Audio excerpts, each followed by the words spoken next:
này ăn thôi mọi người ơi. Ăn để sống thôi. Không biết nó có ngon hay không đây.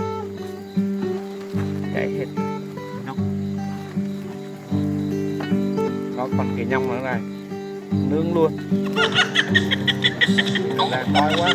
Hot food. Giờ này là 12 giờ rồi đó mọi người ơi. Lên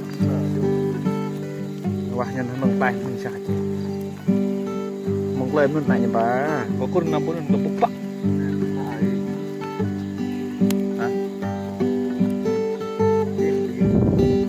get roh lah rồi giữa này được nè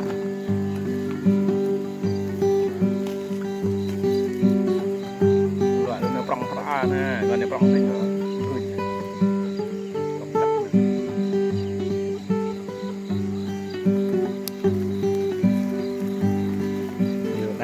cá rô đồng đây nha, béo ghê lắm ạ. Người ta nói là nướng cháy thế này là sợ bị ung thư, cháy là sợ bị ung thư, nhưng mà đói quá buộc phải ăn thôi.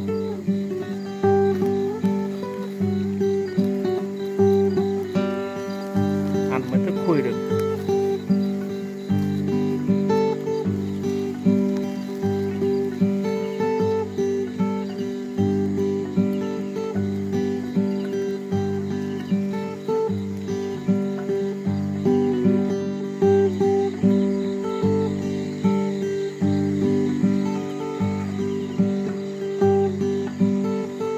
Hay quá.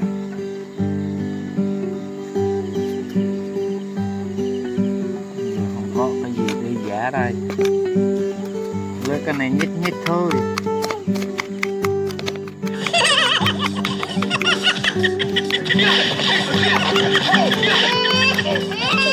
Đơn giản ăn được là được.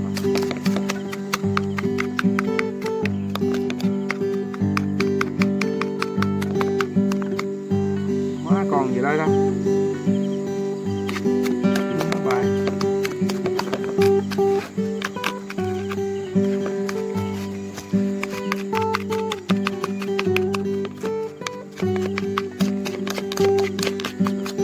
Nhanh hơn cả giả luôn.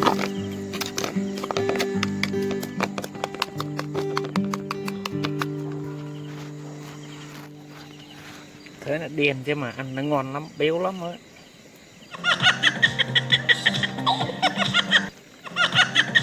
Ai đói thì qua bên này ăn đi nha. Giờ này ai dám thức khuya không? Dám mà chết liền. Con kỳ nông nữa mà.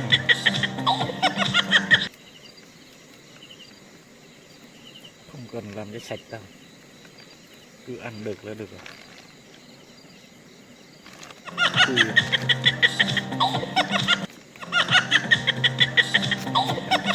Sơi đó rồi.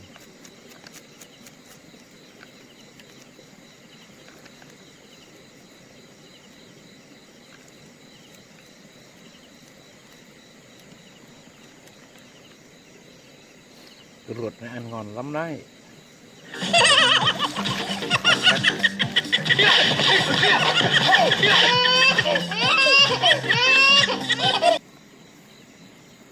Lấy cái muỗng nhích nhích thế này thôi.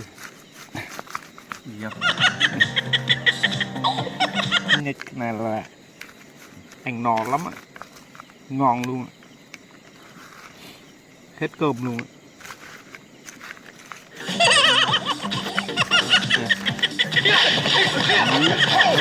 Ngọt cả tiêu luôn. Nhìn thấy đen nhưng mà ăn nó ngon lắm.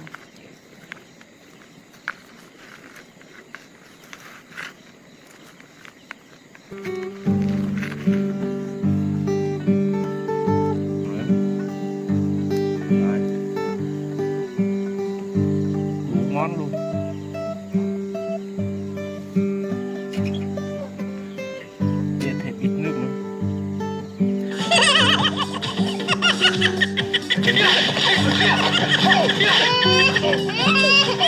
Ăn cơm thôi mọi người nhá. Ai đói thì qua bên này ăn chung với hai anh em tôi nhá. Giờ là 12 giờ đêm rồi đó.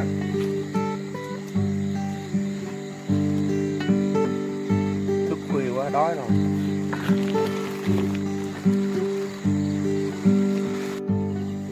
Mời mọi người ăn cơm nhá. Cơm. Ai đói thì qua ăn luôn nhá.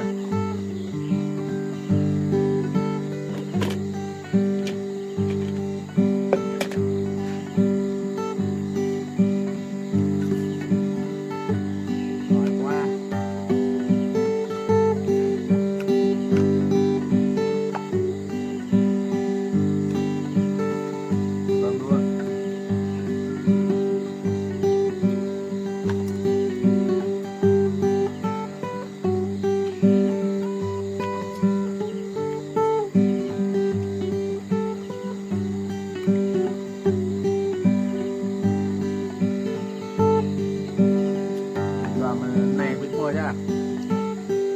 Này luôn luôn. Nó nó mời rồi. Đọc được lòi.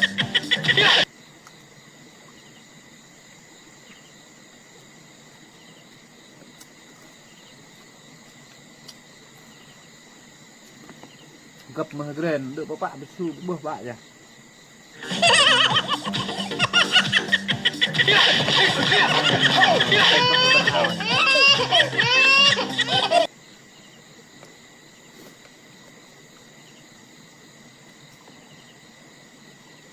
Thầu mà đợi tao làm bạn nữa.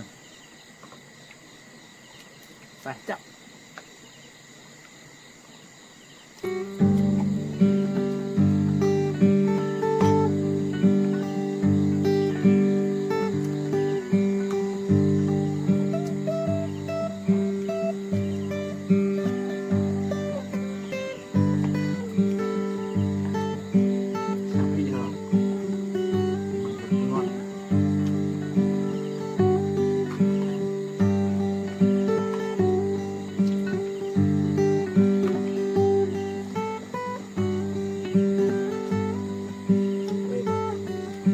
Chưa mà ra.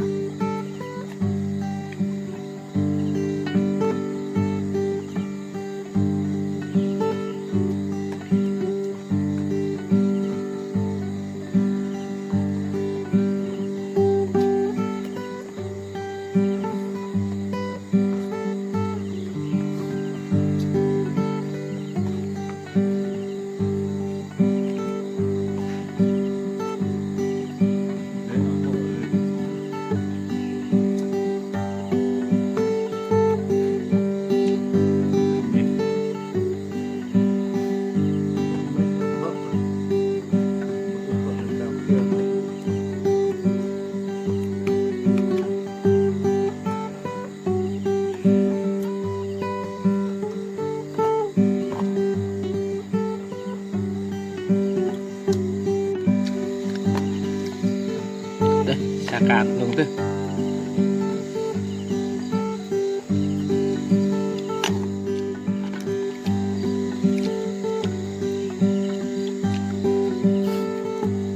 Ngọt xà kêu lừng lừng ngắt lại.